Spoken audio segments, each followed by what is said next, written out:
www.darsequran.com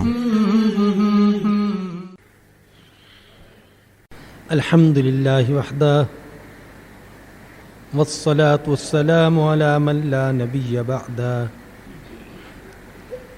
أما بعد فأعوذ بالله من الشيطان الرجيم بسم الله الرحمن الرحيم إذا جاءك المنافقون قالوا نشهد إنك لرسول الله والله يعلم إنك لرسوله والله يشهد إن المنافقين لكاذبون اتخذوا أيمانهم جنة فصدوا عن سبيل الله إنهم ساء ما كانوا يعملون ذلك بأنهم آمنوا ثم كفروا فتبع على قلوبهم فهم لا يفقهون صدق اللہ العظیم۔ یہ سورۃ المنافقون ہے، اس میں 11 آیات اور 2 رکوع ہیں۔ جیسا کہ نام سے ظاہر ہے کہ اس سورہ مبارکہ میں اللہ تعالیٰ نے منافقوں کا ذکر فرمایا ہے۔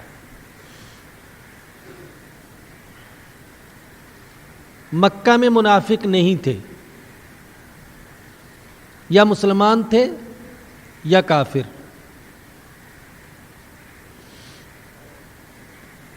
اس لیے کہ مکہ میں مسلمان کمزور تھے، مظلوم تھے، لاچار تھے، دبے ہوئے تھے، پسے ہوئے تھے۔ وہاں کسی کو خوف یا لالچ کی وجہ سے اپنے آپ کو مسلمان ظاہر کرنے کی ضرورت نہیں تھی، اور نہ ہی خوشامد اور چاپلوسی کی ضرورت تھی۔ مدینہ کے برعکس، مکہ کے برعکس مدینہ منورہ میں مسلمانوں کو غلبہ حاصل ہوا۔ مدینہ منورہ کی طرف ہجرت کرنے سے پہلے ہی مدینہ کے جو با اثر قبائل تھے، اوس اور خزرج، ان کے سرکردہ لوگوں کی اسلام کو، پیغمبر اسلام کو اور مسلمانوں کو حمایت حاصل ہو چکی تھی۔ اور جب حضور اکرم صلی اللہ علیہ وسلم مدینہ منورہ ہجرت فرما گئے تو وہاں آپ کی حیثیت نبی کی بھی تھی، مرشد کی بھی تھی، مربی کی بھی تھی، استاد کی بھی تھی، غمخوار کی بھی تھی، اور حکمراں کی حیثیت بھی تھی۔ اس لیے وہاں جو اسلام کے دشمن تھے انہیں علل اعلان اسلام اور مسلمانوں کی مخالفت کی جرت نہیں ہوتی تھی، لیکن خفیہ طور پر وہ تدبیروں اور سازشوں میں لگے رہتے تھے۔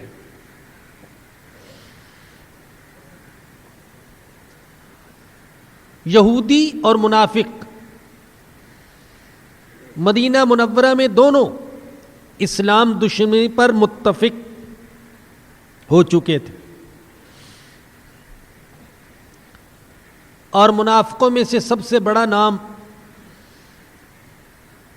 جس سے یقیناً آپ کے کان بھی ناآشنا نہیں ہوں گے، عبداللہ بن ابی کا تھا۔ یہ وہ شخص تھا کہ حضور اکرم صلی اللہ علیہ وسلم کے مدینہ منورہ کی طرف ہجرت فرمانے سے پہلے اس کی تاج پوشی کی تیاریاں مکمل تھیں. پورے مدینے کا سردار اسے تسلیم کیے جا رہا تھا. حضور کے آنے سے گویا اس کا تاج خاک میں مل گیا. اس لیے سب سے زیادہ جلن، حسد، بغض اور نفرت وہ عبداللہ بن ابی کے دل میں تھا.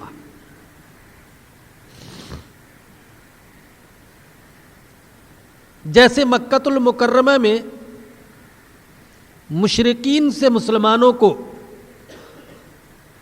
خطرہ تھا، ایسے ہی مدینہ منورہ میں مسلمانوں کو منافقوں سے خطرہ تھا. لیکن وہ خطرہ کھلم کھلا تھا، علل اعلان تھا، اور یہ خطرہ خفیہ تھا. یہ چھپ کر وار کرتے تھے.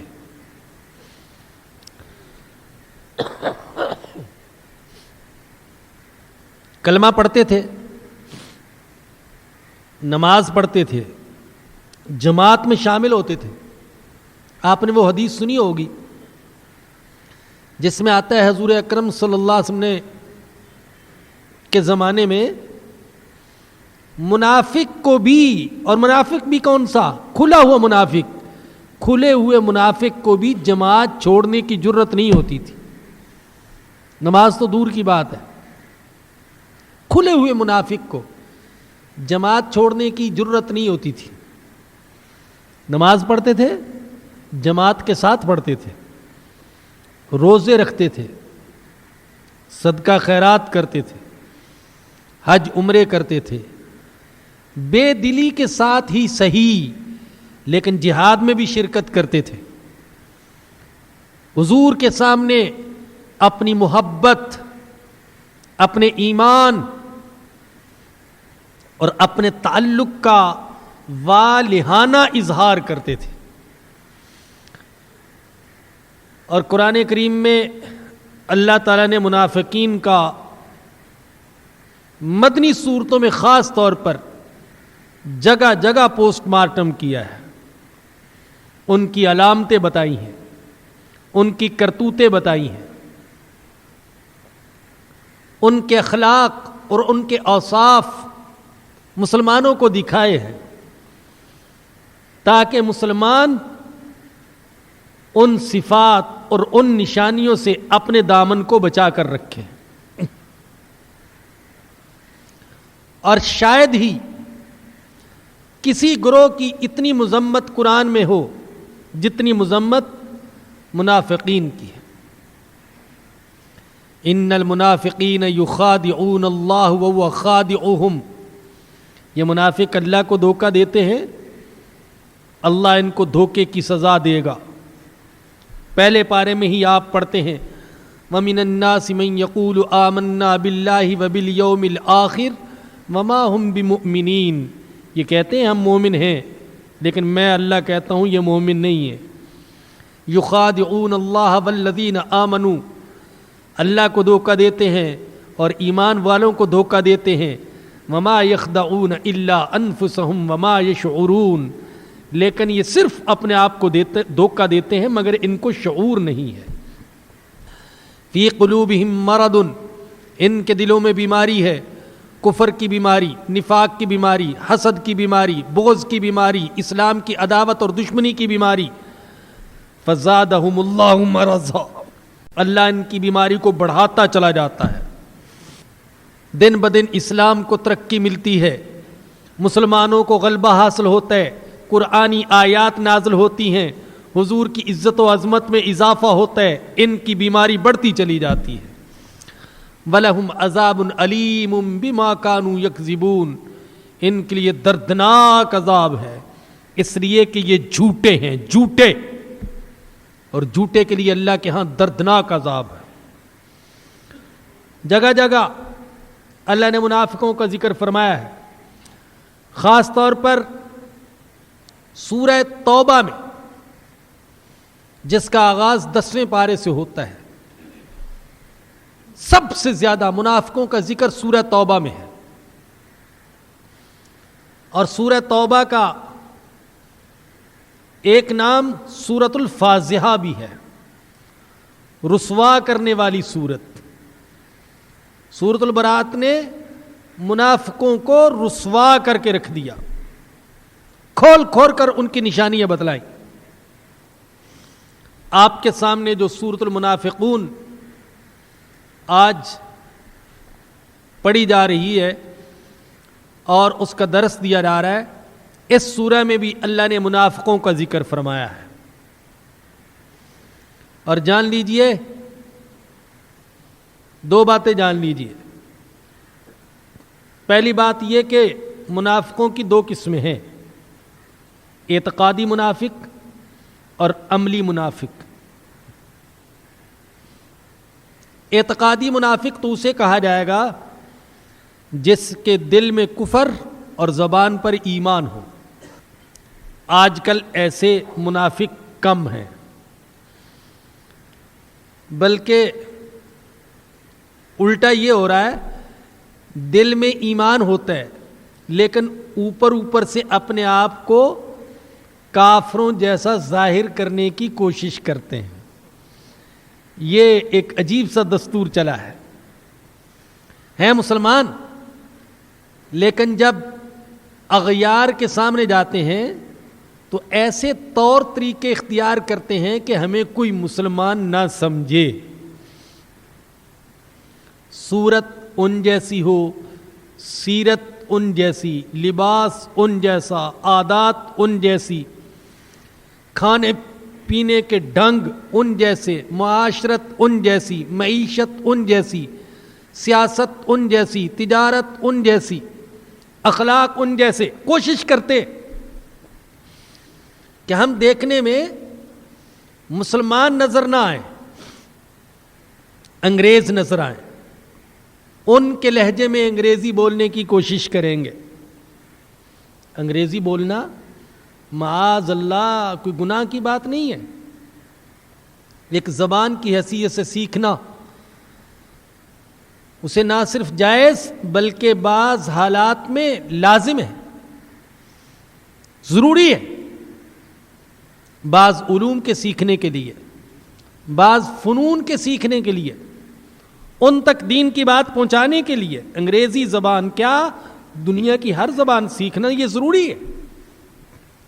لیکن مرعوبیت، احساس کمتری، اپنی زبان، اپنی معاشرت، اپنے لباس، اپنے رنگ ڈھنگ سے نفرت اور ان کی چیزوں سے محبت اور مغلوبیت کا احساس، ان کا لہجہ اپنائے تاکہ مجھے مسلمان نہیں انگریز سمجھا جائے، یہ غلط۔ ایک دن اتفاق سے ایک ہسپتال جانے کا اتفاق ہوا، کسی عزیز کے ہاں ولادت ہوئی، مجھے بھی جانا پڑا۔ ہسپتال سے نکل رہے تھے تو میں نے دیکھا کہ ایک خاتون اپنی کسی عزیزہ کے بچے کے بارے میں کہہ رہی تھی، بالکل انگریز نظر آ رہا ہے، بڑے خوشی سے، بالکل انگریز نظر آ رہا ہے۔ اس بیوقوف کو اور کوئی مثال ہی نہیں سوجی اس کا حسن بیان کرنے کے لیے، اور اپنا اپنا ذوق ہوتا ہے۔ سچ کہتا ہوں الحمدللہ، یہ کوئی تعصب کی بات نہیں ہے، اپنے ذوق کی بات ہے۔ ہمیں تو الحمدللہ اپنے ایشیا کا حسن ہی پسند آتا ہے، ہمیں یورپ کا حسن تو پسند نہیں آتا۔ سچی بات ہے، اپنے اپنے ذوق کی بات ہے۔ اور میں سمجھتا ہوں کہ مسلمانوں کو اللہ نے جو حسن عطا کیا ہے، خواہ عرب کے ہوں، شام کے ہوں، مصر کے ہوں، ہندوستان کے ہوں، پاکستان کے ہوں، بنگلہ دیش کے ہوں، میں کہتا ہوں افریقہ کے کالے ہی کیوں نہ ہوں، اللہ نے ان کو جو حسن عطا کیا ہے، انگریز تو اس حسن کے لیے ترستے ہیں. اور آج کل ایسی باتیں بھی سننے میں آئیں کہ بعض اوقات وہ تیل لگا کر دھوپ میں سورج کے سامنے بیٹھتے ہیں تاکہ ہمارا رنگ تھوڑا سا سانولا ہو جائے، ہم بھی ایسے خوبصورت نظر آئیں جیسے یہ ایشیائی ہیں. اور ہم اتنے مرعوب اور احساسی کمتری کا شکار کہ اپنے بچوں کو ان کے ساتھ تشبیہ دیں. ایک بات تو یہ، منافق دو قسم کے ہیں، اعتقادی منافق اور عملی منافق. اعتقادی منافق وہ جن کا عقیدہ خراب لیکن زبان سے اپنے آپ کو مسلمان ظاہر کرتے ہیں، اور عملی منافق وہ جن کا عقیدہ تو صحیح ہے لیکن ان کے اعمال، ان کی عادتیں، ان کے اخلاق منافقوں جیسے ہیں. میرے بزرگوں اور دوستوں، جیسے میں نے عرض کیا، آج کے دور میں اعتقادی منافق تو نہیں ہے لیکن عملی منافق بے شمار ہیں.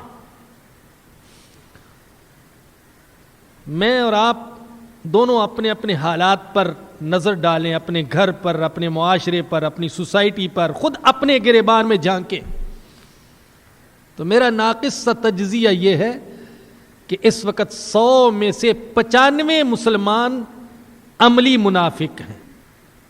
جھوٹ، خیانت، وعدہ خلافی، گالی گلوچ، جو منافقوں کی نشانیاں اللہ نے بیان فرمائی، آج مسلمانوں کے اندر کثرت سے پائی جاتی ہے.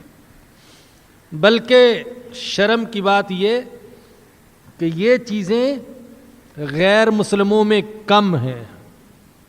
جھوٹ، وعدہ خلافی، ملاوٹ، خیانت، اس پہلو سے کم از کم وہ اپنی قوم کی حد تک، اپنے ملک کی حد تک کم از کم ان چیزوں سے بچے ہوئے ہیں.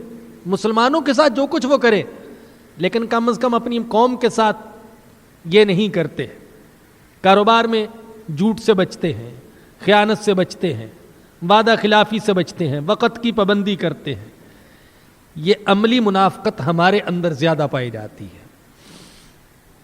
دوسری بات یہ جان لیں، پوری تاریخ کا مطالعہ کر کے دیکھ لیں، مسلمانوں کو مشرکوں اور کافروں نے اتنا نقصان نہیں پہنچایا جتنا گھر کے منافقوں نے پہنچایا ہے. پوری تاریخ اٹھا کر دیکھ لیں، جہاں کہیں آپ کو مسلمانوں کی شکست کا پتہ چلے گا، جب آپ کے اس کے اسباب کا کھوج لگائیں گے تو اس میں اپنے ہی بظاہر کلمہ پڑھنے والے مسلمانوں کا ہاتھ دکھائی دے گا. عملی منافق جو تھے ان کا ہاتھ دکھائی دے گا. گھر کے غدار، ٹیپو سلطان کی آپ تاریخ پڑھ کر دیکھیں، اگر وہ شخص کامیاب ہو جاتا تو خدا کی قسم بر صغیر کا نقشہ ہی کچھ اور ہوتا. کس نے اس کو شکست دلوائی؟ انگریزوں سے، مسلمانوں نے، گھر کے بھیدیوں نے، اس کے ساتھیوں نے. سید احمد شہید رحمۃ اللہ علیہ کی تحریک کا مطالعہ کریں. بالا کوٹ میں جو شہادت ہوئی، مظلومانہ شہادت، کس کا ہاتھ تھا؟ خود مسلمانوں کا ہاتھ تھا، پس پردہ. اور آج بھی مسلمان اگر مغلوب اور مرعوب ہیں یا شکست کھا رہے کفر کے سامنے، تو یقین جانیں اس میں امریکہ، برطانیہ، فرانس اور پورے یورپ کی طاقت سے زیادہ خود مسلمان ممالک کی اپنی سازشیں، اپنی مکاریاں، اپنے مفادات، اپنی بے وفائیاں اور منافقتیں وہ کار فرما ہیں. اس لیے قرآن کریم میں اللہ جب منافقوں کا تذکرہ کرتا ہے تو اللہ کا لہجہ بڑا سخت ہوتا ہے. منافقوں کے لیے فرمایا کہ ان المنافقین فی الدرک الاسفل من النار، منافق جہنم کے سب سے نچلے طبقے میں ہوں گے. یہاں پر بھی آپ پڑھیں گے عجیب انداز میں اللہ نے منافقوں کا ذکر فرمایا. اذا جاءک المنافقون قالوا نشہد انک لرسول اللہ.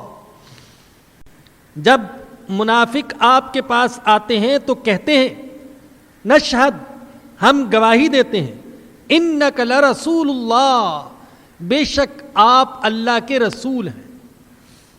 آپ میں سے جو حضرات عربی زبان سے کچھ شد بدھ رکھتے ہیں وہ جانتے ہوں گے کہ انہوں نے کتنی تاکید کے ساتھ کہا نشہد۔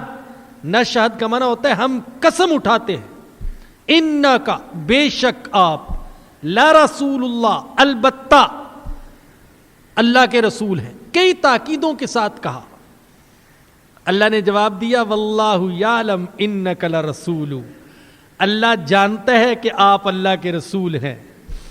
واللہ یشہد ان المنافقین لکاذبون، جتنی تاکیدوں کے ساتھ انہوں نے بات کی تھی اتنی ہی تاکیدوں کے ساتھ، بلکہ ان سے زیادہ تاکیدوں کے ساتھ اللہ نے جواب دیا۔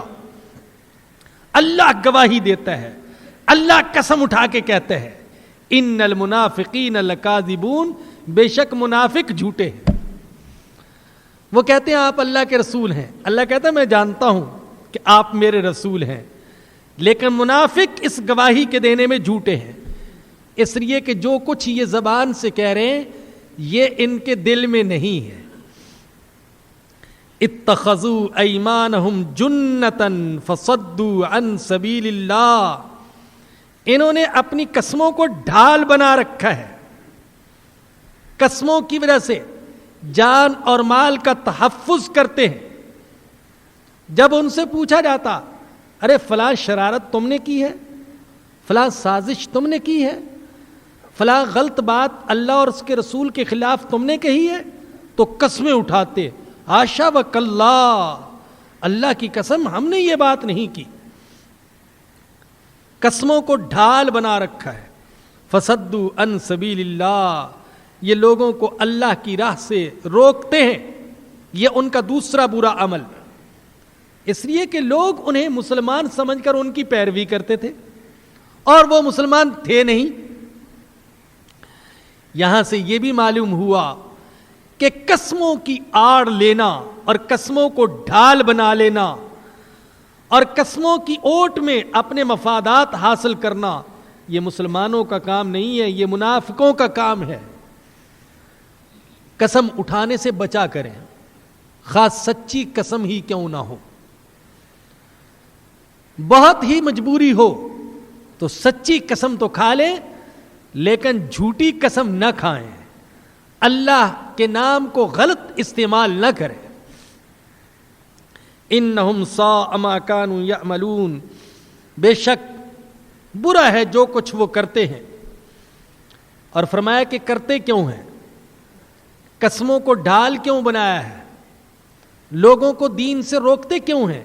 ذالک بانہم آمنوا ثم کفروا، یہ اس وجہ سے ہوا کہ وہ ایمان لائے پھر انہوں نے کفر کیا۔ فطبع علی قلوبہم، چنانچہ ان کے دلوں پر مہر لگا دی گئی۔ فہم لا یفقہون، اب وہ کچھ نہیں سمجھتے۔ کیوں؟ اس لیے کہ انہوں نے ایمان کے بعد کفر کا، نور کے بعد ظلمت کا، اور وسعت کے بعد تنگی کا، اور ہدایت کے بعد ضلالت کا راستہ اختیار کیا۔ اور ایسا وہی شخص کر سکتا ہے جس کے دل میں گندگی بھری ہوئی ہو، لہذا اللہ نے ان کے دلوں پر مہر لگا دی، اب وہ بات کو سمجھتے نہیں ہیں۔ وَإِذَا رَأَيْتَهُمْ تُعْجِبُكَ أَجْسَامُهُمْ، جب آپ ان کو دیکھیں گے تو آپ کو ان کے جسم بڑے اچھے لگیں گے۔ اللہ اکبر۔ وَإِن يَقُولُوا تَسْمَعْ لِقَوْلِهِمْ، اگر وہ بات کریں تو آپ ان کی بات کو توجہ سے سنیں گے۔ بات کرنے کا ڈھنگ ایسا ہوتا ہے، انداز ایسا ہوتا ہے، شکل و صورت کے اعتبار سے پرکشش، گفتگو کرنے کا اسلوب بڑا اعلیٰ، آپ ان کی باتوں کو توجہ سے سنتے ہیں۔ یہ عبداللہ بن ابی، یہ مغیث بن قیس اور جد بن قیس، یہ حسین و جمیل بھی تھے اور فصیح و بلیغ بھی تھے۔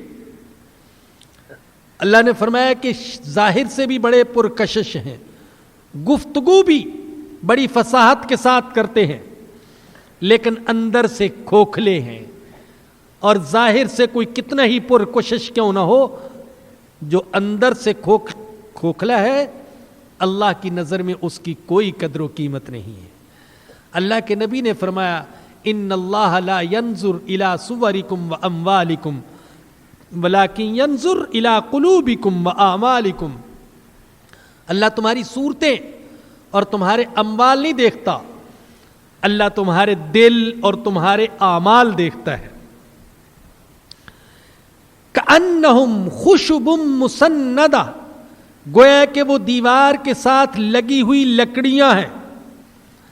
جو لکڑی بیکار ہوتی تھی اس کو ایک طرف دیوار کے ساتھ کھڑا کر دیا جاتا تھا، اور بعض اوقات ایسی لکڑیاں اندر سے کھوکھلی ہوتی تھیں، خود کھڑی نہیں ہو سکتی تھیں، ان کو سہارے کے ساتھ کھڑا کر دیا جاتا تھا. فرمایا کہ یہ اندر سے کھوکھلے ہیں.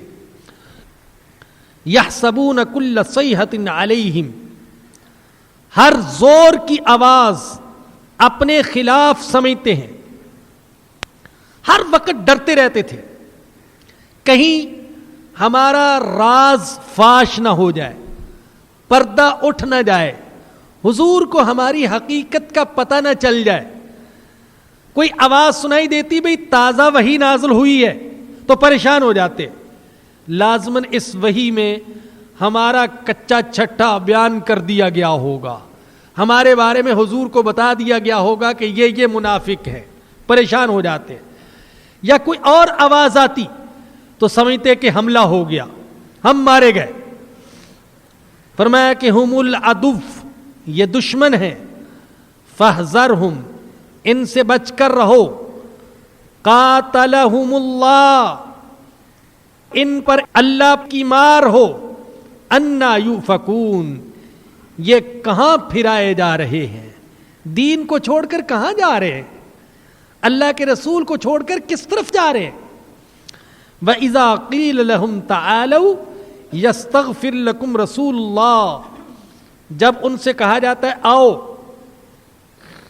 تمہارے لیے اللہ کا رسول استغفار کرے، اللہ کا رسول تمہاری مغفرت کی دعا مانگے. لَوَّوْا رُؤُوسَهُمْ، اپنے سروں کو جھٹکتے ہیں. وَرَأَيْتَهُمْ يَصُدُّونَ وَهُمْ مُسْتَكْبِرُونَ، اور آپ ان کو دیکھتے ہیں کہ وہ بڑے تکبر کے ساتھ آنے سے رک جاتے ہیں. جب ان سے کہا جاتا تم سے غلطی ہو گئی ہے تو حضور کے پاس آؤ، آ کر معافی مانگو اور حضور سے درخواست کرو کہ حضور تمہاری مغفرت کی دعا کرے، تو بڑے تکبر اور رعونت کے ساتھ سر کو جھٹکتے اور آنے سے انکار کر دیتے. بعض روایات میں آتا ہے کہ کچھ مسلمانوں نے عبداللہ بن ابی سے کہا کہ چلو حضور اکرم صلی اللہ علیہ وسلم سے معافی مانگ لو اور آپ سے استغفار کی درخواست کرو. تو وہ کہنے لگا لقد اشرتم علی بالایمان فآمنت، تم نے مجھے ایمان لانے کا مشورہ دیا، میں نے ایمان قبول کر لیا. واشرتم علی بالزکوۃ، تم نے مجھے زکوٰۃ دینے کا مشورہ دیا، میں زکوٰۃ بھی دیتا ہوں. ولم یبق لکم الا ان تأمرونی بالسجود لمحمد، لیکن اب ایسا معلوم ہوتا ہے کہ تم یہ چاہتے ہو کہ میں محمد کو سجدہ کرنے لگوں صلی اللہ علیہ وسلم. ایسے گستاخانہ الفاظ میں جواب دیا. اس پر یہ آیت کریمہ نازل ہوئی کہ جب ان سے کہا جاتا ہے کہ آؤ اللہ کے رسول کے پاس استغفار کی درخواست کرو تو یہ مذاق اڑاتے ہیں اور تکبر کرتے ہیں. میرے نبی سن لیجئے، ان کے حق میں برابر ہے، خواہ آپ ان کے لیے استغفار کریں یا ان کے لیے استغفار نہ کریں. لن یغفر اللہ لہم، اللہ ان کی ہرگز مغفرت نہیں کرے گا. ان اللہ لا یہدی القوم الفاسقین، بے شک اللہ فاسق قوم کو ہدایت نہیں دیتا ہے. ہم الذین یقولون، یہی وہ لوگ ہیں جو کہتے ہیں لا تنفقوا علی من عند رسول اللہ حتی ینفضوا، ان لوگوں پر خرچ نہ کرو جو رسول اللہ کے پاس ہیں یہاں تک کہ وہ منتشر ہو جائیں. اللہ اکبر. یہ کہتے ہیں منافق کہ جو حضور کے پاس غریب صحابہ ہیں ان پر خرچ نہ کرو تاکہ وہ منتشر ہو جائے. ان آیات کے شان نزول میں بڑی عبرتیں، بڑی نصیحتیں ہیں، بڑے اسباق ہیں. علامہ ابن اسحاق رحمہ اللہ نے اپنی سیرت کی کتاب میں لکھا ہے کہ سن 6 ہجری میں بنو مستلق کے چشمے پر 2 مسلمانوں کا آپس میں جھگڑا ہو گیا. ایک مہاجر تھا اور دوسرا انصاری. مہاجر نے مہاجروں کو پکارا یا مہاجرین، انصاری نے انصار کو پکارا یا انصار، آؤ ہماری مدد کرو. عبداللہ بن ابی کو اس جھگڑے کی خبر پہنچی تو اس نے مدینہ والوں کو خوب شرمندہ کرنے کی کوشش کی. آج دیکھ لیا انجام مہاجروں کو مدینہ میں ٹھکانہ دینے کا اور محمد صلی اللہ علیہ وسلم کو بڑا بنانے کا. اب ان کی جرت یہ ہو گئی کہ یہ ہمارے مقابلے میں آتے ہیں. اور کہنے لگا یہ تو وہی مثال ہو گئی، بدبخت کہنے لگا کہ یہ تو وہی مثال ہو گئی کہ کتے کو پالو تاکہ تمہیں کاٹے. تم نے ان مسلمانوں کو پالا، آج یہ تمہیں پر حملے کر رہے ہیں. اور پھر کہنے لگا لَيُخْرِجَنَّ الْأَعَزُّ مِنْهَا الْأَذَلَّ، جب ہم مدینہ جائیں گے تو مدینہ میں جو عزت والا ہے وہ ذلیلوں کو مدینے سے باہر نکال دے گا. عزت والا اپنے آپ کو کہا اور ذلیل معاذ اللہ حضور اکرم صلی اللہ علیہ وسلم اور آپ کے ساتھیوں کو کہا. حضرت زید بن ارقم رضی اللہ تعالیٰ عنہ حضور اکرم صلی اللہ علیہ وسلم کے 9 عمر صحابی تھے اور تھے بھی عبداللہ بن ابی کے قبیلے کے، لیکن مخلص مسلمان تھے. انہوں نے یہ باتیں سنی تو جا کر حضور اکرم صلی اللہ علیہ وسلم کو بتا دی. حضور نے صحابہ سے مشورہ کیا. حضرت عمر رضی اللہ تعالیٰ عنہ نے اپنی جلالی طبیعت کے مطابق مشورہ دیا کہ اے اللہ کے نبی اس بدبخت کا سر اڑا دیا جائے. حضور اکرم صلی اللہ علیہ وسلم نے عجیب بات فرمائی. فرمایا کہ لا یا عمر دعہ لا يتحدث الناس ان محمدا یقتل اصحابہ. اے عمر نہیں، اس کو چھوڑ دو، کہیں ایسا نہ ہو کہ لوگ یہ کہیں کہ محمد اپنے ساتھیوں کو قتل کرتا ہے. اللہ اکبر. عبداللہ بن ابی حضور کا ساتھی کہاں تھا؟ سخت ترین دشمن اور سخت ترین نفرت کرنے والا. حضور جانتے تھے لیکن لوگ یہ سمجھتے تھے کہ یہ حضور کا ساتھی ہے، اس لیے کہ نماز بھی پڑھتا تھا، روزے بھی رکھتا تھا، جہاد میں بھی جاتا تھا. حضور نے فرمایا نہیں عمر، لوگ کہیں گے محمد اپنے ہی ساتھیوں کو قتل کرتے ہیں. کیا اخلاق تھے ہمارے آقا صلی اللہ علیہ وسلم کے. آپ نے عبداللہ بن ابی کو بلایا، پوچھا کیا تم نے یہ الفاظ کہے ہیں؟ اس نے قسم کھائی، اللہ کی قسم میں نے ایسے الفاظ نہیں کہے. کچھ انصار بھی اس کے ساتھ تھے، انہوں نے بھی اس کی حمایت کی. یا رسول اللہ زید بن ارقم 9 عمر ہے، ہو سکتا ہے بات کے سمجھنے میں غلط فہمی ہو گئی ہو. سارے لشکر میں یہ بات پھیل گئی، چے میں گوئیاں ہونے لگیں. حضور نے محسوس کیا کہ اگر بات آگے بڑھ گئی تو ہو سکتا ہے کہ یہ آپس ہی میں لڑ پڑے یا عبداللہ بن ابی اور اس کے ساتھیوں پر حملہ کر دیں۔ حضور نے لشکر کو کوچ کرنے کا حکم دیا، حالانکہ وہ وقت کوچ کرنے کا نہیں تھا۔ پورا دن لشکر چلتا رہا، پھر ساری رات سفر جاری رہا، دن چڑھے حضور نے پڑاؤ ڈالنے کا حکم دیا۔ اس وقت سارے تھکاوٹ سے چور ہو چکے تھے، سواریوں سے نیچے اترے اور سو گئے۔ کمال حکمت سے حضور اکرم صلی اللہ علیہ وسلم نے بات کو آگے بڑھنے سے روک دیا، موقع ہی نہیں دیا کہ اس موضوع پر کوئی بات کر سکے۔ مسلسل سفر میں رکھا، چلاتے رہے یہاں تک کہ تھک گئے اور پھر سو گئے۔ اٹھے تو اب ذہنوں سے بوجھ ہلکا ہو چکا تھا۔ عبداللہ بن ابی کے بیٹے تھے عبداللہ، مگر مخلص مسلمان تھے۔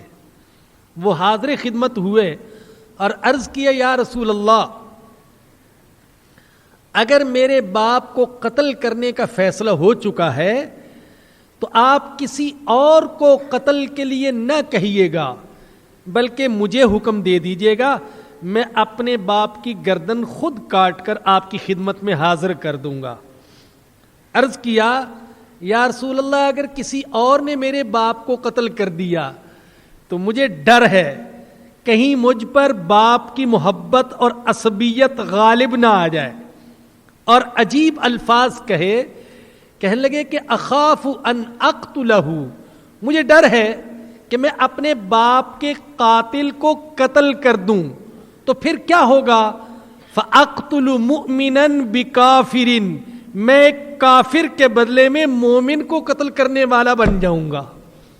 میرا باپ کافر ہے، اس کو قتل کرنے والا تو یقیناً مومن ہوگا، لیکن کہیں باپ کی محبت غالب آ گئی اور میں نے اپنے باپ کے مومن کو قتل کر دیا تو میں کافر کے بدلے میں مومن کو قتل کرنے والا بن جاؤں گا، یوں میں جہنمی ہو جاؤں گا۔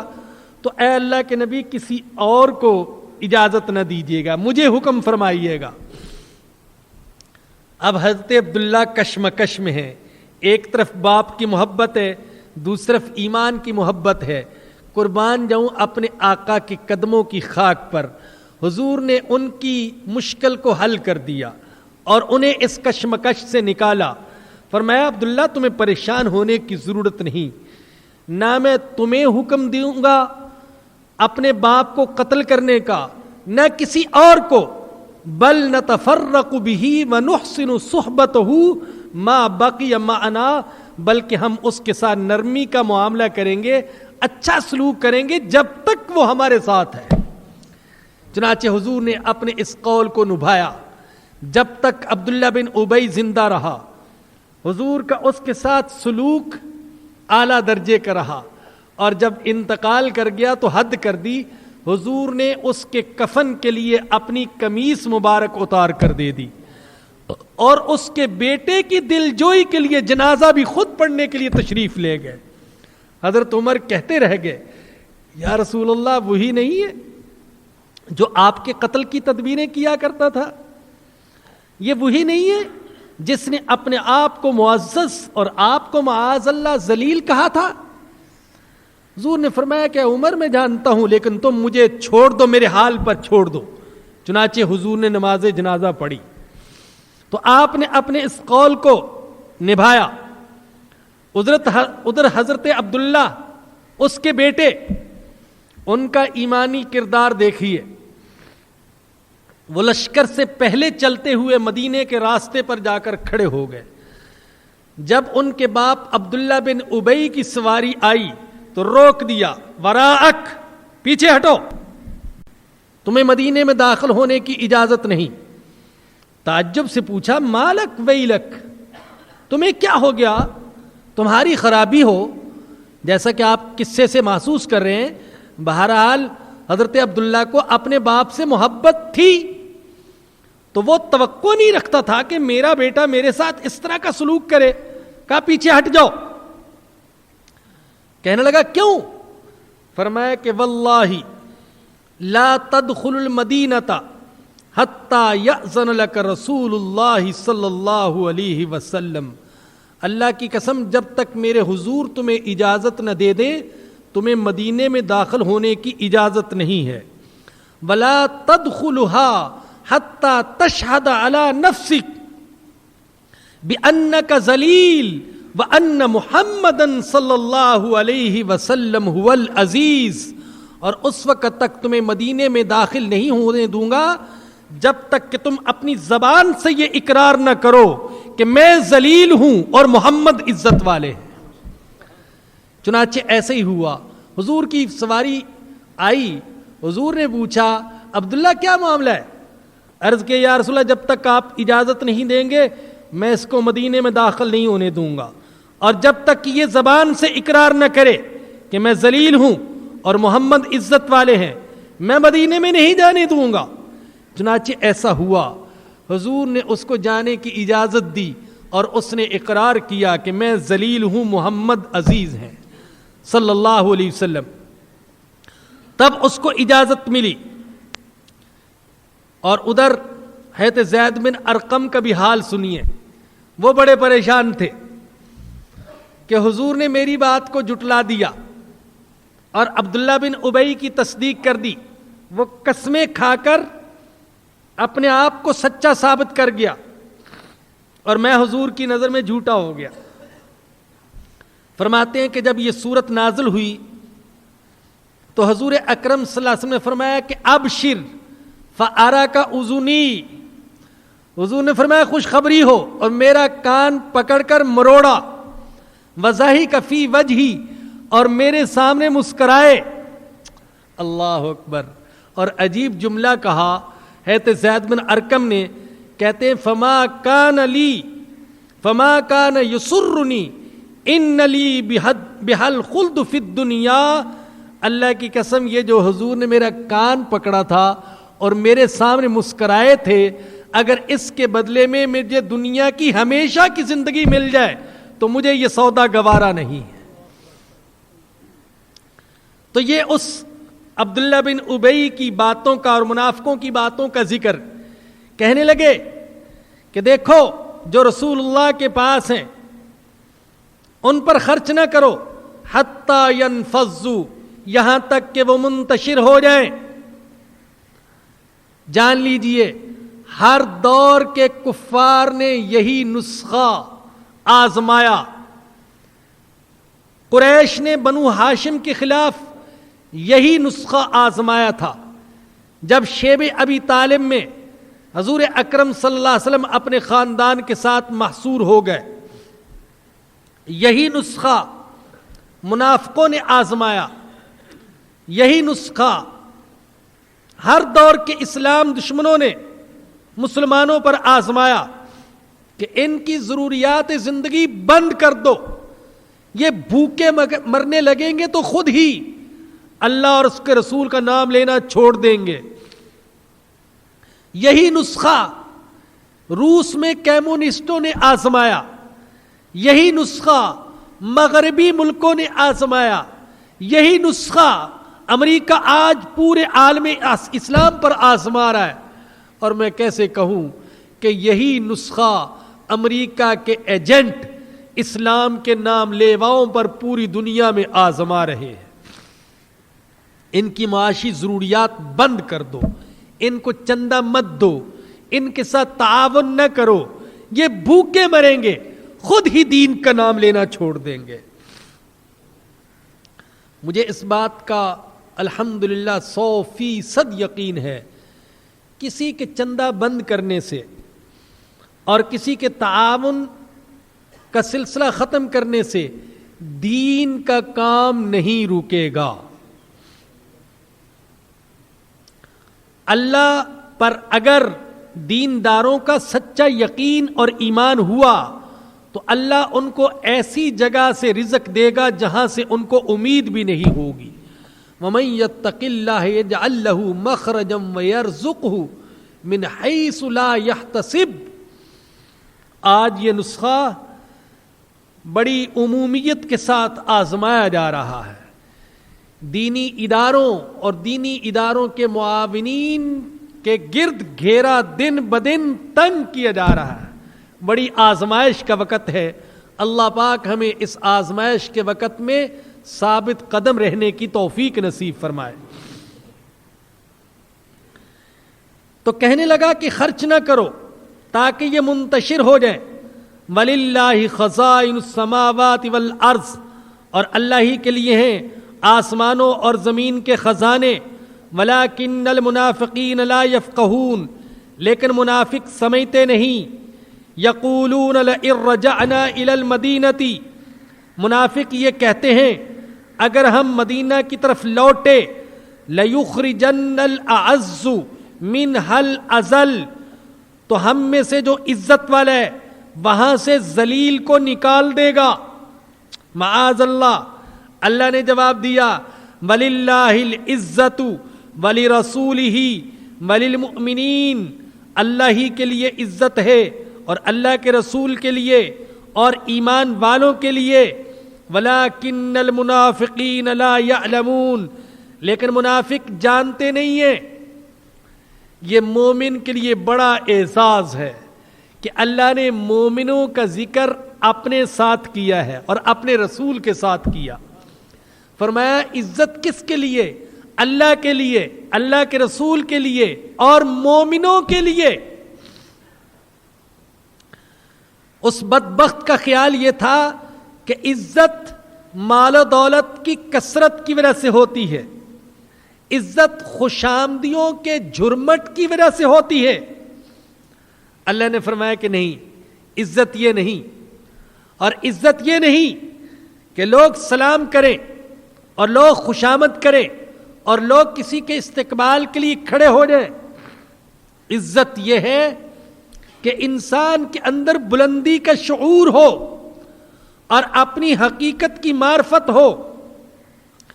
جب کسی کے دل میں ایمان قرار پکڑ جائے تو اس کے دل میں عزت بھی جڑ پکڑ جاتی ہے اور وہ مشکل حالات میں بھی کبھی ذلیل نہیں ہوتا اور نہ ہی کوئی ذلت والا عمل کرتا ہے. اگرچہ اس کے پاس زرق برق لباس نہ ہو اور چمچماتی گاڑی نہ ہو اور بڑا بنگلہ نہ ہو اور جیب خالی ہو, لیکن اس کے باوجود بھی وہ عزت والا ہوتا ہے. عزت نفس اس کو حاصل ہوتی ہے. ایک اللہ والے کے بارے میں آتا ہے, کسی نے ان کو بوسیدہ لباس میں دیکھا تو تعجب کا اظہار کیا, تو انہوں نے فرمایا کہ الست علی الاسلام, کیا میں مسلمان نہیں ہوں؟ وَهُوَ الْعِزُّ الَّذِي لَا ذُلَّ مَعَهُ, اسلام اور مسلمان ہونا ایسی عزت ہے کہ اس کے ساتھ ذلت نہیں ہو سکتی, اور ایسی غنا ہے کہ اس کے بعد فقر نہیں ہو سکتا ہے. جس کو اللہ نے ایمان کی نعمت عطا کی ہے وہ ذلیل نہیں ہو سکتا ہے. جسے ہم عزت کہتے اور سمجھتے ہیں کہ جرمٹ ہو, سلام ہوں, نعرے ہوں, خوش آمدی ہوں اور چاپلوسیاں ہوں, یہ عزت تو بھانڈوں, مراسیوں, کنجروں اور کنجریوں کو بھی حاصل ہوتی ہے. لوگ ان کے لیے بھی دیکھنے کے لیے کھڑے ہو جاتے ہیں. کیا یہ عزت ہے؟ نہیں, اس کو عزت نہیں کہتے.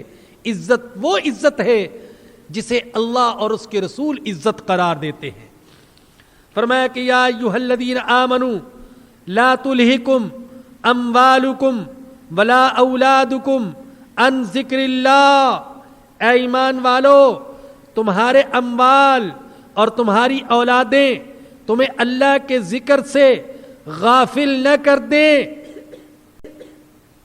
وَمَن يَفْعَلْ ذَلِكَ فَأُولَئِكَ هُمُ الْخَاسِرُونَ, جو ایسا کریں گے وہی ہیں خسارہ اٹھانے والے.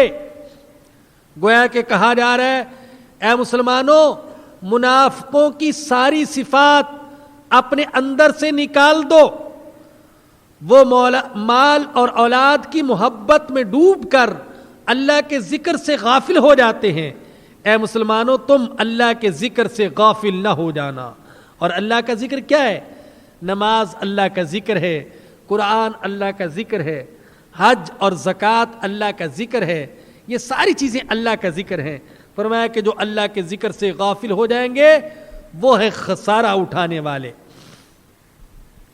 وَأَنفِقُوا مِمَّا رَزَقْنَاكُم مِّن قَبْلِ أَن يَأْتِيَ أَحَدَكُمُ الْمَوْتُ، اور خرچ کرو اس میں سے جو ہم نے تم کو دیا قبل اس کے تم میں سے کسی کو موت آ جائے.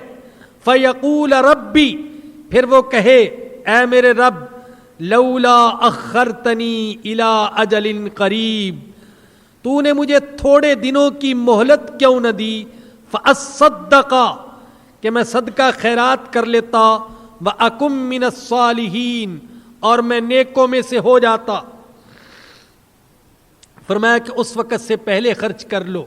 جب موت آئے گی تو انسان آرزو کرے گا اور دعا کرے گا کہ اے اللہ مجھے تھوڑی سی مہلت دے دے، میں کچھ خرچ کر لوں، لیکن پھر اسے مہلت نہیں ملے گی. حضرت ابن عباس رضی اللہ تعالیٰ عنہ نے ایک موقع پر فرمایا، جسے اللہ پاک نے مال دیا تھا حج کر سکتا تھا لیکن اس نے حج نہ کیا اور زکوٰۃ ادا نہ کی، تو وہ شخص موت کے وقت یہ آرزو کرے گا اے کاش مجھے تھوڑی سی مہلت دے دی جائے، اور موت کے بعد آرزو کرے گا مجھے دوبارہ تھوڑی سی زندگی دے دی جائے، میں حج کر لوں، میں زکوٰۃ ادا کر دوں. تو ایک شخص بیٹھا ہوا تھا، اس نے عرض کیا حضرت یہ جو دنیا میں واپس آنے کا سوال ہے یہ تو کافر کرے گا، مسلمان تو نہیں سوال کرے گا. تو حضرت ابن عباس نے فرمایا کیا تم قرآن میں یہ نہیں پڑھتے؟ یہ آیت کریمہ پڑھ کر سنائی، وَأَنفِقُوا مِمَّا رَزَقْنَاكُم مِّن قَبْلِ أَن يَأْتِيَ أَحَدَكُمُ الْمَوْتُ فَيَقُولَ رَبِّ لَوْلَا أَخَّرْتَنِي إِلَىٰ أَجَلٍ قَرِيبٍ فَأَصَّدَّقَ وَأَكُن مِّنَ الصَّالِحِينَ. تندرستی میں خرچ کرنا، اور اس وقت خرچ کرنا جب انسان خود زیادہ محتاج ہو، یہ اللہ کے ہاں زیادہ ثواب کا انسان کو مستحق بنا دیتا ہے. بخاری اور مسلم میں روایت ہے، حضور اکرم صلی اللہ علیہ وسلم سے سوال کیا گیا اے اللہ کے نبی کون سے صدقے کا اجر و ثواب زیادہ ہوتا ہے؟ آپ نے فرمایا کہ اس صدقے کا جب انسان تندرست ہو اور اسے یہ اندیشہ ہو کہ کہیں میں محتاج نہ ہو جاؤں، اس وقت صدقہ اور خیرات کا ثواب زیادہ ہوتا ہے. اور فرمایا کہ صدقہ خیرات کو اس وقت تک مؤخر نہ کرو جب تک کہ تمہاری روح تمہارے حلق میں اٹک جائے، مرنے لگو، تو پھر اس وقت کہو کہ میں اتنا مال مسجد میں دیتا ہوں، اتنا غریب کو، اتنا مسکین کو، اتنا یتیم کو. فرمایا کہ اس سے پہلے جو اللہ کی راہ میں خرچ کر سکتے ہو وہ کر لو. میرے بزرگوں اور دوستوں، اکثر عرض کرتا رہتا ہوں، ہر مسلمان کو اللہ کی راہ میں خرچ کرنا چاہیے، طاقت کے ہوتے ہوئے، صحت اور تندرستی کے ہوتے ہوئے، اور اپنے حالات کے مطابق. امیر اپنے حالات کے مطابق اور فقیر اپنے حالات کے مطابق خرچ کرے. وَلَن يُؤَخِّرَ اللَّهُ نَفْسًا إِذَا جَاءَ أَجَلُهَا، اور اللہ کسی انسان کو مہلت نہیں دے گا جب اس کی موت کا وقت آ جائے گا. وَاللَّهُ خَبِيرٌ بِمَا تَعْمَلُونَ، اور اللہ خبر رکھتا ہے اس کی جو کچھ تم کرتے ہو. وَآخِرُ دَعْوَانَا الْحَمْدُ لِلَّهِ رَبِّ الْعَالَمِينَ. آج آپ کے سامنے کچھ طبیعت ایسی تھی، مسلسل سفر سے آیا ہوں، اور آج دوپہر کو بھی ایک جگہ درس دیا، اور حالت ایسی تھی کہ شاید میں درس نہ دے سکوں، لیکن پھر بھی یہ ارادہ کیا کہ یہ درس کی قضا نہ ہو جائے، اور جو ساتھی ادھر ادھر سے تشریف لاتے ہیں ان کا آنا محرومی کا آنا نہ بن جائے، اس لیے جو کچھ اللہ نے توفیق دی وہ آپ کے سامنے عرض کر دیا. یہ ایک ساتھی نے توجہ دلائی ہے، پچھلے درس میں جب خواتین کی طرف سے جمعے کے بارے میں سوال آیا تو میں نے عرض کیا تھا کہ وہ اگر جمعے کی نماز ادا نہ بھی کریں تو اللہ پاک ان کو ویسے ہی ثواب عطا فرما دے گا۔ تو میرے اس جواب کا تعلق صرف نماز جمعہ کے ساتھ تھا، وگرنہ یہ یاد رکھیں کہ جمعے کا دن فضیلت والا دن ہے، مردوں کے لیے بھی اور عورتوں کے لیے بھی۔ مردوں کو بھی اس دن زیادہ سے زیادہ عبادت کرنی چاہیے، اور خواتین کو بھی اس دن زیادہ سے زیادہ عبادت کرنی چاہیے۔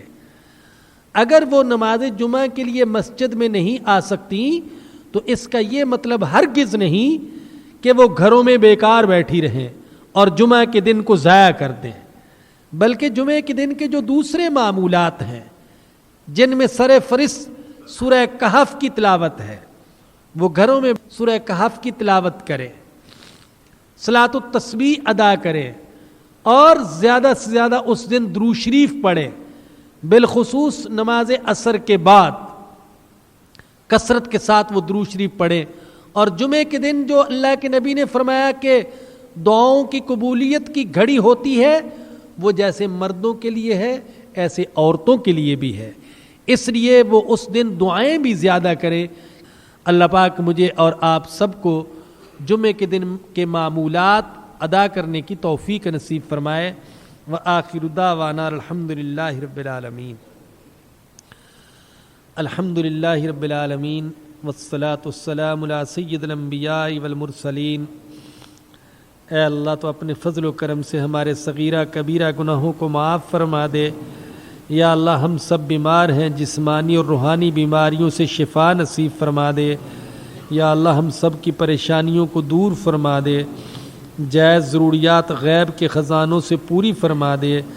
اے اللہ ہمیں نیک اولاد عطا فرما، جو بے اولاد ہیں یا اللہ ان کو نیک اولاد عطا فرما، یا اللہ جو نرینہ اولاد سے محروم ہیں ان کو نرینہ اولاد عطا فرما، اور جو صاحب اولاد ہیں انہیں اور ان کی اولاد کو نیک بنا۔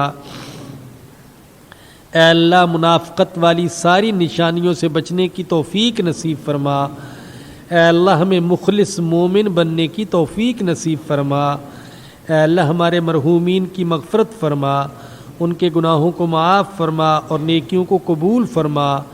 اے اللہ قیامت کے دن حضور اکرم صلی اللہ علیہ وسلم کی شفاعت نصیب فرمانا۔